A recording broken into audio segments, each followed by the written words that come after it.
प्रभाग क्रमांक 8 मध्ये भारतीय जनता पार्टीच्या मीनाक्षी सदाशिव पाटील या 2700च्या बहुमताने निवडून आल्या. सांगली प्रहार टीमशी त्यांनी केलेली बातचीत ही पुढील प्रमाणे. नमस्कार, मी मीनाक्षी सदाशिव पाटील. प्रभाग क्रमांक 8 मधून सर्व जनतेने खूप खूप मताने आम्हाला विजय केलाय. ह्याच्या संधीचं मी सोनं करून दाखवणार.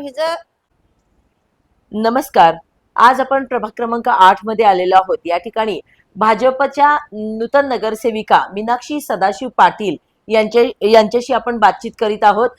यावेळी भाजपच्या तिकिटावर त्यांनी उमेदवारी लढवलेली आहे आणि भरघोस मतांनी जवळपास 2200च्या वर 2200 ते 2700 मतांचं लीड त्यांनी या ठिकाणी घेतलेलं आहे आणि भाजपमधून पराभवाला सामोरं न जाता या ठिकाणी विजय मिळवलेला आहे. दिग्गजांच्या चुरशीमध्ये मीनाक्षी सदाशिव पाटील या टिकून राहिल्या आणि त्यांनी भाजपकडून आपली उमेदवारी कितपत योग्य आहे तर याचं उदाहरण देखील दाखवून दिलं. बहुसंख्य अशा बहुमताने येऊन या ठिकाणी आपण त्यांच्याशी थोडीशी बातचीत करत आहोत. त्यांना या निवडणुकी दरम्यान आलेले वेगवेगळे प्रसंग त्यांच्याकडून आपण जाणून घेऊया. ताई नमस्ते. नमस्कार. हा, आपलं नाव? मीनाक्षी सदाशिव पाटील, प्रभाग क्रमांक 8. भारतीय जनता पार्टीकडून आम्हाला तिकीट मिळाले, त्याबद्दल आम्ही निवडून आलेलो आहे. ताई, हा तिकीट घेण्यामागचा तुमचा उद्देश काय? म्हणजे आम्ही ऐकलंय की तुमचा मंडपाचा व्यवसाय आणि तो खूप वर्षापासून इथं चालू आहे मोठ्या प्रमाणात आणि त्यामुळे जनसंपर्क चांगला आहे. तर मग उमेदवारी घ्यावी असं का आपल्याला वाटलं? आपल्याला वाटलं की आम्हाला अपेक्षा होती, आम्हाला एकदा नगरसेवक म्हणून आपल्या भागात आम्हाला काम करायची इच्छा होती.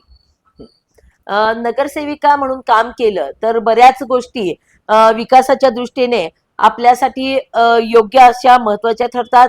काही निधी आणायचा असेल तर नगरसेविका असेल तर तो निधी आपल्याला वरून मिळू शकतो महापालिकेतून. त्याचबरोबर काही महिलांचे प्रश्न असतील तर त्याच्यासाठी सुद्धा त्यांची काहीतरी योजना असेल, काही उपाय करतील त्या आणि त्या महिलांच्या महिलांना आपण व्यवसाय मिळवून द्यायचा आहे तर त्याबद्दल सुद्धा त्या कटिबद्ध आहेत असं त्यांनी आपल्याशी बोलताना निवडणुकी दरम्यान सांगितलं होतं. तर ती काय त्यांची योजना आहे की महिलांना कार्यरत राहावं किंवा त्यांना रोजगार मिळावा म्हणून त्या काय योजना सरकारकडून आणतील?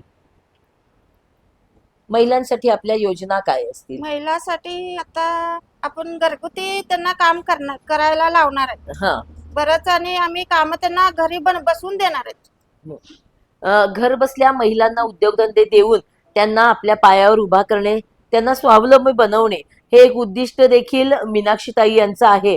त्याचप्रमाणे तरुण मुली या ज्या आहेत वेगवेगळ्या वाममार्गाला लागतात किंवा व्यसनाधीन होत आहेत हे आपण पाहतोय. कॉलेजच्या निमित्ताने तरुण मुलं मुली दोघेही व्यसनाधीन झालेले आहेत. तर व्यसनमुक्त व्हावीत म्हणून आपले काय प्रयत्न असतील? व्यसनमुक्तीसाठी आपण काय प्रयत्न कराल? काही शिबिर, मार्गदर्शनपर?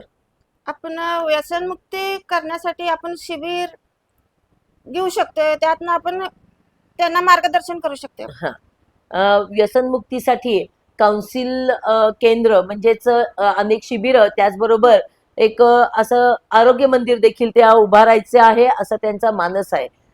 आपण पाहतो की लहान मुले ही देशाचं भवितव्य घडवत असतात आणि लहान मुलं जर शिकली, मोठी झाली तर नक्कीच ते कुटुंब सुधारतं आणि पर्यायाने आपला देश पण सुधारतो. तर लहान मुलांना खेळाची आवड निर्माण होणे, त्याचप्रमाणे त्यांची बुद्धिमत्ता वाढावी, तर यासाठी आपले या प्रभागात काय प्रयत्न असतील? लहान मुलांसाठी आपण काय?